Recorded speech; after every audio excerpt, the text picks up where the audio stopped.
Daniel Radcliffe, famously known as Harry Potter, harbors an unusual hobby that many fans might not expect.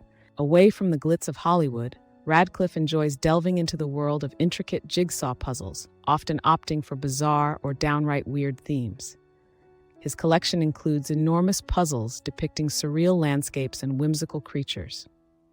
Radcliffe finds the activity calming, granting him an escape from his often hectic filming schedule.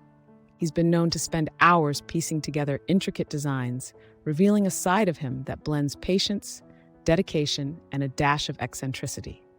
This peculiar pastime showcases Radcliffe's unique charm beyond his wizarding persona, adding an intriguing dimension to his well-known public character.